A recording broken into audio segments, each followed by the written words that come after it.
What's up, Bronco fans, and welcome inside the Chancellor Suite and live on the Broncos Sports Network for this week's edition of the Pigskin Press Talk, our weekly conversation getting ready for Fayetteville State football on the Broncos Sports Network, FSUBroncos.com, and also Facebook Live. I'm Andrew Chapman. Welcome in. Been a couple of weeks since we were last with you. The Broncos coming off of their bye week following a homecoming victory against the Livingstone Blue Bears to get to 4-0 in conference play, and now it's time to get back on the field as the Broncos get ready for a road trip to Durham and the Shaw Bears awaiting them this Saturday. We're with the head coach, Richard Hayes, alongside utility man, call him that, Caden Davis, and also the defensive lineman Isaiah Boyd joining us for the first time on the show this year. Guys, welcome. Thanks for sitting down. Coach Hayes, you look well rested. Bye week. You know, I know you guys still get your practice in, but a chance to get healthy. That's the biggest thing around this time of year. But how was the bye week and the weekend off? Well, we went into the bye week and didn't want to change a whole lot. We kind of treated it like we still had a game. So we went Sunday through Thursday, and then we gave the guys off Friday and Saturday. They had to report back Sunday. So it was a regular week for us. We didn't want to change a lot. We still got a lot of work accomplished, and I'm really proud of the effort the guys put forth last week. The last time we saw you guys on the field was against Livingstone, and we talked to you post-game of that one. But just to recap, the Broncos' victory on homecoming weekend against the Blue Bears, they finished that one off 38-14. You were able to distance yourself really in that second half. And when you still reflect back on that victory, what were a couple of the big successes for the Broncos on homecoming weekend? Really was pleased with how we handled the middle eight. We got a chance to score the ball right before halftime, and then we came out after halftime. We scored again, and I think we hit 14 points on them right after the third quarter. So that really opened up the game for us. I wasn't really too pleased with how we started the game, and I wasn't pleased how we ended the game, but we really dominated that middle eight, so happy with that. So that victory gets the Broncos, as mentioned, to 4-0 in conference play and 4-3 overall. And it seems like the bye week really came at the ideal time of the year, where you've played 7 football games. Guys are a little bit banged up around this time of year. That's how the dice rolled with the schedule this year. But just how advantageous is the bye right now in this stage of the season? I think we're still trying to figure that out. Most of the teams in our league are trying to figure this bye week thing out. Yeah. Last year, everybody kind of struggled after the bye week because we're so accustomed to playing 10, 11 weeks in a row, and then you finally put a bye week in there. But this week, we tried to manage it a little differently than we did last year. We didn't give them, like I say, as much time off. So I think we got a chance to rest up, heal up, and really kind of focus in on what Shaw's trying to do this week. So good for us. Caden, welcome onto the show for the first time this year. We've gotten to chat with you before, and folks have gotten to see you play a variety of different roles offensively for the Broncos over the last few seasons. And I joke with you that you were a quarterback to start. We had you as a tight end this year, doing some running back this year. And I guess the question would be, how do you best define your role this year and what you're trying to accomplish in your senior season? I would just say I'm an athlete around the field. Yeah. Definitely just trying to figure out ways to make the offense and the whole team better. Whether it's ball in my hands, out of my hands, trying to keep the young guys engaged as a leader, trying to help just stretch run, as coach would say, because it's only a couple of us that's been to a championship. Last year, a lot of guys came in, they were introduced to what wasn't the Bronco way. I think this year we did a good job trying to hone in and do what we need to do, get back to the championship. How was your bye weekend? What'd you do with the weekend off? I mean, I ain't Relax too a little bad. bit? I went back home to Winston. I didn't get into nothing down there. I was just chilling. Definitely got a little time to get my body back right though. I feel a lot better than I did last week. Absolutely. Reset. And Isaiah, welcome onto the show as well. And folks, they haven't gotten to really know your backstory just yet, but Lexington High School graduate, Columbia, South Carolina, where you call your hometown. And how would you say just this senior season has gone for you and your evaluation of just your third year with the Broncos now and how everything's been going? Well, first, thank you for having me. I would say my senior season is going pretty much the way we wanted to. Obviously, those first 3 weeks, started off with losses, but I think that was really just a learning curve because if you look at our team, we got a lot of young guys that's playing and they haven't played before, so they just had to get used to it. But like Coach kept reminding us, our goal is a championship, and that was never out the case because they weren't conference games, and now that we've gone 4 straight, I mean, it's kind of like a repeat of my first year here. Yeah. Started off 0-2, and then we reeled off 8 straight. So, I mean, I think it's going exactly how it's supposed to go. So I'm enjoying it so far. Yeah, right now the Broncos atop the standings with that 4-0 record in the CIAA. Virginia Union, the other team that is tied with them atop undefeated in conference at 4-0 as well.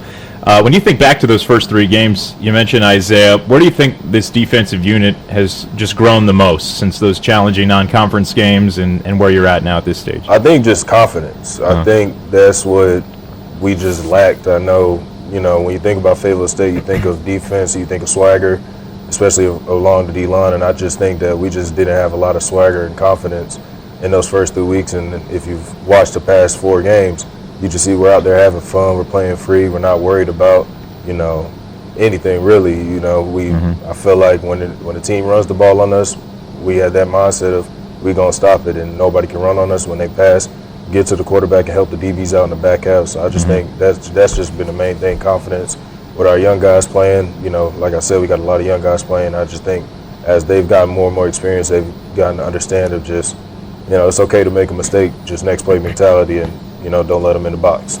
Yeah, the young guys and the young receivers especially have been one of the main stories for the Bronco offense this year. And Caden is a guy who, you know, obviously came into this program with the QB mindset. What's impressed you about some of the newest talent in the wide receiver room that the Broncos have?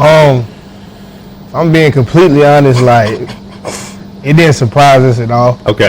Them boys make the same plays they do in practice. Last year, scout team, all that, like, they've been making those plays, just finally getting the opportunity with it being a younger team to make those plays.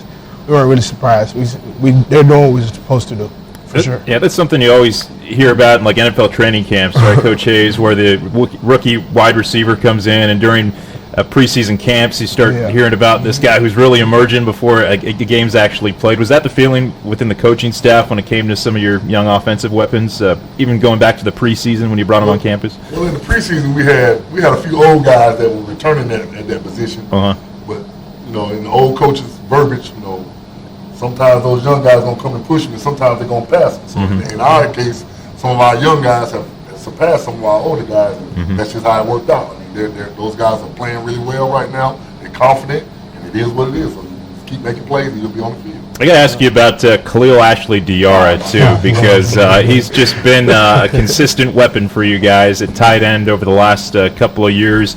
Big bruiser, great hands, can pick up those 5-6 yards when you need them late in game. What have you thought just about his? We got to have him on the show at some point. What have you thought about his performance this year? Because he's been a big weapon for you. And I'll take it back to last year. I'm really pleased with how Khalil has kind of hit the switch and turned it on. His first couple of years, he kind of sat back, and we had Cam King and those other guys out there at the tight end position. But the last couple of years, it's been Khalil's show. This year we tried to add Caden with him. Those two are really hard to stop together. So Khalil's, he's got selected to the Legacy Bowl as well today. We found out. So really proud of him. Congratulations to him. He'll be a huge key component, upperclassman, the senior going through the rest of the year. And Caden, I wanted to talk to you about just senior legacy. Things that this senior group wants to be remembered for when it's all said and done. Obviously, bouncing back from last year's got to be the biggest goal for the group. But how would you define what these seniors want to leave behind at FSU by year's end? For sure, win the championship. But like the seniors that have been here all 5 years, 4 or 5 years, we want to be one of them groups that have 2 rings for sure. I talked to Slade, talked to Shine, talked to Malachi. We for sure want to be that group of guys that came through here, won it early. Like when I was playing quarterback, we won it early. We haven't been able to, reach that goal again, but for sure going out with a bang, leaving with 2. That's one thing we want to do. Isaiah, you're a senior leader now as well. You originally transferred into the Bronco program from Limestone early on in your college career. When you were an underclassman first on campus, who were some of the older guys that brought you along and helped kind of get you acclimated to campus, if you think back to the earlier stages of your Bronco career? When I came in, I just had guys like QB, Cam Merrill, Cam Cunningham, Shy Gaskin, Sean Robb. I mean, it was kind of guys around my age, but it was just a bunch of guys that they knew the standard, and that was the standard that was set, and they just brought me in, and then I just kind of now kind of continue to want now that they've gone and left. So those are kind of the guys that just brought me in and just told me to just, join the Standard or get left. That was really what they told me. Get left. No time to slow down. We haven't. This is the first time we have had you on the show, so we haven't got to talk too much just about your football journey and how far back it goes. But for the folks getting to know you for the first time this year, when did you start playing football? Those first snaps, and what position did you initially play? I started playing football probably when I was 6 years old. My mom just told me, "You're gonna play a sport," so she just signed me up for football. My first position actually was D-line. I played defensive end. That's the only position I played on defensive ball. A little bit of tight end, but mainly just D-line. My entire life, just grew up kind of playing that. Played in middle school, high school, got selected all-region, all-state my senior year. Went to Limestone, didn't work out how I wanted to. Came here when I was getting recruited. Coach Hayes just told me, hey, we like your talent, we believe in you, and if you buy into the program, you're gonna do great things. And I appreciate him for that, and he just brought me in, and now I'm enjoying it and trying to pay it back to him by getting him this championship. That's good stuff. Did you have any NFL idols growing up, or even college teams you enjoyed watching? Not really, because I kind of got laid into watching college football. But my first team that I just enjoyed watching, I think it was like the first game I ever watched in college. It was Cam Newton and Auburn against LSU, and so it just kind of stuck with the team. And then my mom, as a Christmas gift that year, I think I was like 10 years old, we went to a Panthers game, and I just fell in love with the Panthers. So not really like an NFL idol, but those are my teams. And then obviously as I got into football, I started watching guys like Julius Peppers, Luke Kuechly, all those guys. And now I just like watching football. Like I don't really I have my favorite teams, but they're not that good. So I just kind of like watching football. So any good game that's on, I'm going to just end up watching it. So not really sort of an idol, but those are just the teams I end up watching. Yeah, there's a lot of long-suffering Panthers fans now around the area that are hoping for that next era of superstars to pop up out there in Charlotte. And, Caden, I feel like we have to touch on your athletic background a little bit, too, for folks who might not know about your story, but you were a great basketball player in high school as well. Can you just tell some of the viewers about how many different athletics you were involved in growing up and that kind of high school journey for you? I mean, when I was real young, I started playing football first at 4. My dad wanted me to be the kicker because my mama ain't want me to get hit. Then he just saw, I guess, he was the coach. He said he saw leadership tendencies, so they just threw me at quarterback. And I played quarterback all the way till 2 years ago. Basketball started a little bit later, probably around 5, 6, organized. And then I just put so much time into basketball. That's why people say I loved it a little bit more. But football just always came natural. Like I didn't have to do as much work as I did when it came to basketball. And then I saw more opportunities playing football. I was bigger than everybody.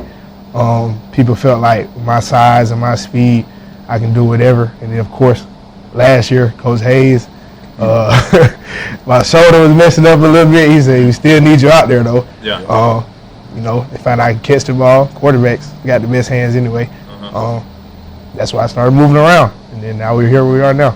Man. Sure. Well, you haven't played on the O-line yet. Nah, and, we ain't doing that. Any attempts at for Caden I can punt though. He don't be messing with it. I can punt. The punt. I can punt. He don't be sometimes messing with it. kickers don't get hit. I've seen a lot of kickers get smoked out there. I don't know. She was scared. Man, well, good stuff, guys. Let's talk Shaw and the upcoming matchup for the Broncos this Saturday, 1:00 p.m. kickoff at Durham County Stadium against Shaw University. They're 2-3 in conference play at this stage. And Coach Hayes, after the bye week, you guys rest up. What are a couple of the big things you're keying in on, either with Shaw or your own team going into Saturday's battle? Well, they're kind of familiar with us. They have a new coaching staff, but Coach Manigo, he's been in the CIAA quite a while, and they have 2 coaches on the staff that used to coach with me here at Fayetteville State, and Coach Vaughn, the defensive coordinator, and Coach Tate, who's the defensive back coach. Both of those guys came up through Fayetteville State, so they know us pretty well. They took a tough loss last week against a tough Johnson C. Smith team, so we know they're not going to lay down. They're going to be fired up and ready to go, trying to defend their home field. And and trying to continue, get a conference win for themselves. And we just got to go in and focus in, and like I told the guys today, lock in on what our assignment is. Don't take those guys lightly. They're going to be competitive, but I think we'll be able to, do what we do. And if we do what we do, we'll be all right. So. It was a one-score game last year against Fayetteville State, 38-35. The final score, Shaw getting the better of the Broncos. So Fayetteville State looking to get back in the win column again this Saturday. That's October 25th at 1 o'clock p.m. And you can follow all the live stats from that one if you're not able to make the trip up to Durham on FSUBroncos.com. And Broncos social media will also have the quarter-by-quarter score updates on Facebook, Twitter, Instagram. There's the tags if you want to follow along with game day action on Saturday. That'll do it for this week's edition of the Pigskin Press Talk. A special thanks to the head coach, Richard Hayes, Caden Davis, and Isaiah Boyd for joining us on the show today. Good luck, guys, on Saturday, and again, appreciate it. Thank you. And a big thanks to our Bronco Sports Network production crew as well, helping bring you today's show. We'll be back with you next Wednesday at 12 o'clock p.m. to talk more Bronco football. Until then, I'm Andrew Chapman signing off. Go Broncos. See you later.